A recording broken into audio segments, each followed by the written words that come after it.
Students of class 4 कैसे हैं आप सब। उम्मीद करती हूँ सब बच्चे बिल्कुल ठीक होंगे और डेली बेस पे आपको आपकी डायरी भी रिसीव हो रही होगी व्हाट्सएप पे। Very good. So student, last lecture में हमने अपने इंग्लिश के सब टॉपिक के वर्ड्स एंड टेंसेस लिखे थे और हमारा वो सब टॉपिक जो था वो कंप्लीट हो गया था लास्ट लेक्चर में। तो आज हम अपनी ऑक्सफोर्ड मॉडर्न इंग्लिश का यूनिट नंबर 6 स्टार्ट करने जा रही हैं at page number 64। So hurry up and open your book page number 64 और उस पर आज की डेट मेंशन करें। So today is 9/9/21। ठीक हो गया। तो ये थी आज की डेट। अब देखते हैं हमारे लेसन का क्या नेम है। The story of a doctor Dolittle. ये एक स्टोरी एक डॉक्टर के बारे में है जिसका क्या नेम है, Dolittle. It could be a very interesting story. अगर आप इंटरेस्ट के साथ पढ़ेंगे तो आपको बहुत मज़ा आएगा। इसकी रीडिंग स्टार्ट करने से पहले यहाँ पे हमारे पास कुछ वर्ड्स टू नो है, कुछ न्यू वर्ड्स हैं जिनको पढ़ना ज़रूरी है ताकि आपकी अंडरस्टैंडिंग जो है वो ज़्यादा अच्छी हो सके। ठीक है। पहला वर्ड है हमारा butcher's book. The butcher uses for writing down what meat has been supplied and how much is all. अच्छा जी, बुचर्स बुक यानी कि बुचर किसे कहते हैं, गोश्त वाले को। ठीक है। यानी कि गोश्त वाले के इस्तेमाल में आने वाली बुक जिस पे वो लिखता है कि कितना गोश्त जो है वो आया और कितना उसने बेचा, कितना, यानी जिस बुक पे या जिस कॉपी पर वो अपना सारा हिसाब किताब लिखता है उसको हम बुचर्स बुक कहते हैं। ठीक है। सेकेंड वर्ड है हमारा क्रैकर। क्रैकर का मतलब होता है अ थिन पतला सा crisp wafer of a biscuit. Biscuit या वेफर की एक पतली सी लेयर को हम क्या बोलते हैं, क्रैकर। थर्ड वर्ड है ड्रेसर। ड्रेसर का मतलब है अ लो चेस्ट ऑफ ड्रॉर्स से बना हुआ एक फर्नीचर जिसको हम ड्रेसर बोलते हैं, जिसको आप ड्रेसिंग टेबल भी बोल सकते हैं, जैसे बोलते हैं हम नॉर्मली। नेक्स्ट वर्ड है हमारा हैज हॉग। हैज हॉग क्या होता है, अ type of a mammal, small mammal, एक छोटा जानवर विद शार्प स्पाइन, जिसके ऊपर तेज तेज धारियाँ होती हैं या जिसको आप कांटे कह लें, कवरिंग द बॉडी, और उसकी बॉडी जब वो कवर हुई होती है। तो बेसिकली हैज हॉग को हम उर्दू में बोलते हैं खार पुश्त। क्या बोलते हैं, खार पुश्त, जिसकी पुश्त यानी बैक के ऊपर कांटे लगे हुए होते हैं। Linen closet. लिनन क्लॉसेट का मतलब है अ कैबिनेट और recess for storing clothes and sheets. Bed sheets, कपड़े रखने के लिए कोई खाली अलमारी, उसको हम लिनन क्लॉसेट बोलते हैं। नेक्स्ट वर्ड है पेंट्री। पेंट्री का मतलब होता है अ स्मॉल रूम, छोटा सा कमरा, यूजुअली नियर अ किचन, जो कि बेसिकली किचन के पास होता है, where food and other dining articles are store, जहाँ पे ज़्यादातर खाने को या फिर खाने के लिए इस्तेमाल होने वाली चीज़ों को रखा जाता है। इसको उर्दू में नेमत खाना भी बोलते हैं, यानी कि नेमत मीन खाने वाली चीज़ें जिसमें पड़ी होती हैं। नेक्स्ट वर्ड है porridge. Porridge mean a soft food, नरम खाना, मेड बाय बॉइलिंग ओट्स और सीरियल्स इन वाटर और मिल्क, दूध या पानी में पका के उसको खाया जाता है। बेसिकली दलिए, दलिया खाया है ना सबने जी, दलिए को उर्दू में पॉरेज बोलते हैं, इंग्लिश में पॉरेज बोलते हैं। नेक्स्ट हमारा वर्ड है रूमेटिज्म। क्या है ये, रूमेटिज्म। रूमेटिज्म का मतलब है अ कंडीशन, ऐसी हालत इन विच डिस्कम्फर्ट इज फेल्ट, बेचैनी सी महसूस होती है, इन लिम्स, लिम्स मतलब अज़ा में, आपकी बॉडी के जो अज़ा होते हैं, पार्ट्स होते हैं, एंड जॉइंट्स और जोड़ों में, यानी कि जोड़ों में अज़ा में बेचैनी से महसूस होना या दर्द सी महसूस होने के लिए हम, ये बेसिकली बीमारी जिसका नाम रूमेटिज्म है। ठीक है।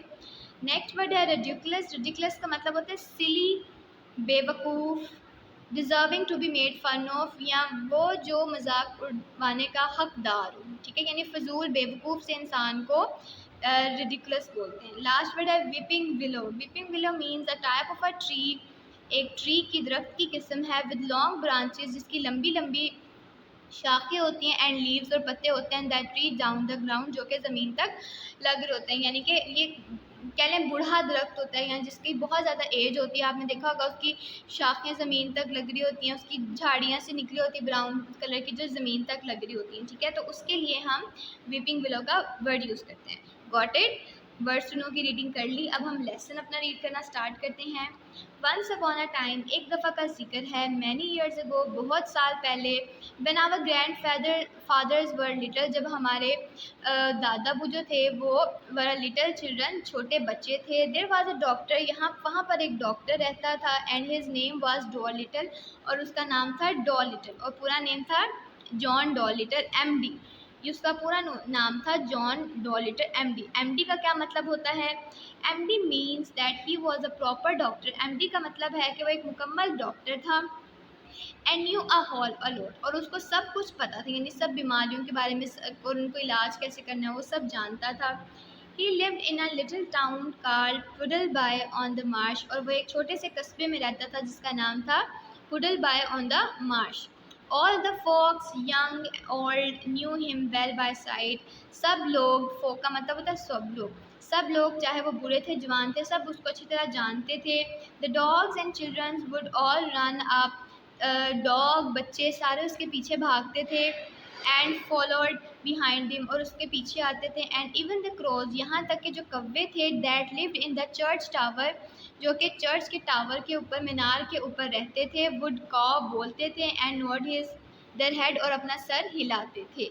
ठीक है बच्चों, 64 पेज नंबर हमने रीड कर लिया है। अब हम पेज नंबर 65 पर आएंगे। The house he lived in, वो घर जिसमें वो रहता था, on the edge of the town, कस्बे के किनारे पर था, वॉज क्वाइट स्मॉल, वो थोड़ा छोटा था, but his garden was very large, लेकिन उसका जो बाग था वो बहुत ही बड़ा था। And had a wide lawn, और उसमें एक बहुत बड़ा लॉन था। एंड स्टोन सीट, और बैठने के लिए पत्थर से बनी हुई सीटें थी। एंड वीपिंग विलोज हैंगिंग और बड़े बड़े दरख्त थे जिनकी जड़ें जो थी, शाखें जो थी वो ज़मीन तक लग रही थी। हिज सिस्टर सारा डोलिटल, उसकी बहन जिसका क्या नाम था Sarah Dolittle, was the house keeper for him, उसके घर की देखभाल करती थी। ही वॉज़ वेरी फाउंड नहीं, ये फॉन्ड है। He was very fond of animals, उसे जानवरों का बहुत शौक था। फॉन्ड का मतलब होता है शौक। ठीक है, कोई चीज़ जो आपको अच्छी लगती है, आप जिस चीज़ के शौकीन हो, उसके लिए फॉन्ड का वर्ड यूज़ करते हैं। And kept many kinds of pet, और उसने कई तरह के पालतू जानवर जो थे वो पाले हुए थे। Besides the cold fish, fish की एक साइड पर, इन द पॉन्ड, तालाब में, एट द बॉटम ऑफ इस गार्डन, जो कि उसके गार्डन के थोड़ा नीचे था। He had rabbits in the pantry, उसने नेमत खाने के अंदर क्या रखे हुए थे, रैबिट्स। नेमत खाना कौन सा कमरा था जहाँ पे खाने वगैरह को स्टोर किया जाता था। वाइट माइस, सफ़ेद चूहे, इन इट्स पियानो, उसने अपने पियानो के अंदर सफ़ेद चूहे पाले हुए थे। A squirrel in the linen closet, और अलमारी के अंदर उसने गुलहरी रखी हुई थी। And a hedgehog in the cellar, और तह खाने के अंदर उसने खारपुश रखा हुआ था, यानी कि ऐसा छोटा जानवर जिसकी बैक पर बहुत ज़्यादा स्पाइंस होते हैं, कांटे होते हैं। ठीक है, he had a cow with a calf too, उसके पास एक गाय भी थी जिसका एक बच्चा था। And an old lamp horse, और उसके पास एक बूढ़ा घोड़ा था। 25 ईयर्स ऑफ एज, उम्र उसकी 25 साल थी। एंड चिकन्स, और मुर्गियाँ, एंड 2 लेम्स, और 2 Mendhe, and many other animal, और बहुत से जानवर। ये देखिए उसके पास क्लास 4 किस तरह के और कितने कितने जानवर हैं। ठीक है, और सारे उसके घर में रहते, उसने कहाँ कहाँ सबको एडजस्ट किया हुआ है। बट हिज फेवरेट पेट था, लेकिन उसके जो सबसे पसंदीदा पालतू जानवर थे वो थे डैब डैब। कौन था डैब डैब, द डक, उसकी डक का क्या नेम था, डैब डैब। उसके बाद जिप, किसका नेम था, उसके डॉग का नाम था। उसके बाद है पोलिनीसिया द पैरट, और पैरट का क्या नेम था, पोलिनीसिया। एंड द ऑल, ऑल कहते हैं उल्लू को, और उल्लू का क्या नाम था, टूटू। उसके फेवरेट पेट्स में कौन आते थे, डैब डैब जो कि एक डक थी, जिप डॉग था, पोलिनीसिया एक वो था तोता, और औल एक उल्लू था जिसका नाम था टूटू। ये सब उसके फेवरेट थे। ठीक है, his sister use to grumble about all this animals, उसकी जो बहन थी वो सारा दिन उससे इन जानवरों के बारे में शिकायत करती। एंड सेड, और कहती, they made the house untidy, कि वो ये पूरा घर जो वो गंदा करते हैं। एंड वन डे, और एक दिन, when an old lady with rheumatism came to see the doctor, एक बूढ़ी औरत जिसको हड्डियों की बीमारी थी वो डॉक्टर के पास अपना इलाज करवाने के लिए आई। She sat on the hedgehog who was sleeping on a sofa, तो वो गलती से hedgehog यानी कि खारपूस के ऊपर बैठ गई जो कि सोफे पर सोया हुआ था। और आपको पता है कि hedgehog के ऊपर कांटे लगे हुए थे, जैसे कि आपको ये नीचे पिक्चर में नज़र आ रहा है। और सोचें उस ओल्ड वुमेन की क्या हालत हुई होगी जैसे वो उसके ऊपर बैठी। And never came to see him any more, और दोबारा कभी उससे मिलने ना आई, यानी कि उसकी इतनी बुरी हालत हो गई उस पर बैठ कर कि वो कभी दोबारा डॉक्टर से मिलने ना आई। But drove every Saturday all the way to Oxenthorpe, लेकिन वो हर सैटरडे बहुत लंबी ड्राइव करके जैंथ्रोप जाती थी, अनदर टाउन 10 माइल्स ऑफ, जो कि 10 मील दूर था, to see the different doctor, ताकि वो किसी और डॉक्टर से मिले। यानी कि वो ओल्ड वुमेन रहती तो डोलिटल के विलेज में थी, लेकिन उसका एक्सपीरियंस इतना बुरा हुआ है जॉब के साथ कि उसने बजाय इसे कि वो डोलिटल के पास दोबारा है, वो 10 मील ड्राइव करके किसी और टाउन में जाकर डॉक्टर को चेक करवाती थी। When his sister Sarah Dolittle came to him, जब उसकी बहन सारा डोलिटल उसके पास आई यानी कि डॉक्टर डोलिटल के पास, एंड सेड और कहा, John, how can you expect sick people to come, तुम कैसे उम्मीद रखते हो कि बीमार लोग तुम्हारे पास आएँ, एंड सी यू, और तुमसे मिलें, when you keep all this animal in the house, जबकि तुमने ये सारे जानवर जो घर में रखे हुए हैं, if you gone like this, अगर तुम्हारी हरकतें ऐसी रही यानी कि अगर तुम इस तरह ही जानवरों को घर में पालते रहे, none of the best people will have you for a doctor, तो कोई भी अच्छे लोग तुम्हें एज ए डॉक्टर नहीं लेंगे, मतलब तुम्हारे पास कोई भी अच्छे लोग जो हैं वो दवाई लेने, अपना इलाज कराने नहीं आएंगे। ठीक है, उसके बाद है, you are ridiculous said his sister, उसकी सिस्टर ने कहा, तुम बहुत ही ज़्यादा फजूल हो, तुम बहुत ही ज़्यादा बेवकूफ़ हो, and walk out of the room, और कमरे से बाहर चली गई।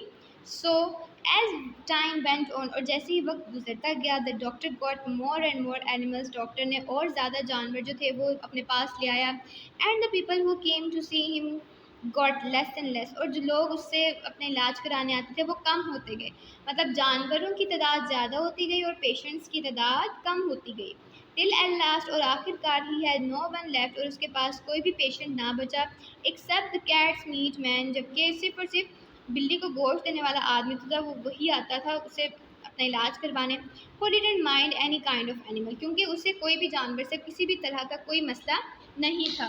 नेक्स्ट है, एंड नाउ, और अब, when he walk down the streets in his high head, और जब वो अपनी बड़ी सी टोपी पहनकर नीचे गली में जा रहा होता, people would say to one another, और लोग एक अपने यानी एक दूसरे से कहते, there's go John Dolittle MD, वो जा रहा है जॉन डॉलिटर एमडी, अब उसका मजाक उड़ा रहे हैं ना कि ये तो अब बिल्कुल फारिग हो गया doctor. There was a time, एक वक्त था, when he was the best, जब वो सबसे अच्छा था। तो क्लास 4 आज हमने अपने half chapter the story of the doctor Dolittle की रीडिंग की है एट पेज नंबर 64 एंड 65। ठीक है, तो आप यहाँ पे मार्क लगा लें, आपको पता चल जाए आपने आज यहाँ तक जो है वो रीडिंग कर ली है। ठीक है, आपने इसको अच्छे तरीके से पढ़ना है, सारे डिफ़िकल्ट वर्ड्स बार बार रिवाइज़ करने हैं ताकि आपकी प्रोनंसिएशन जो है वो बेहतर हो जाए। इंशाल्लाह नेक्स्ट लेक्चर में हम इस चैप्टर की रीडिंग को वाइंड अप करेंगे। तब तक अपना बहुत ख्याल रखिएगा। अल्लाह हाफ़िज़।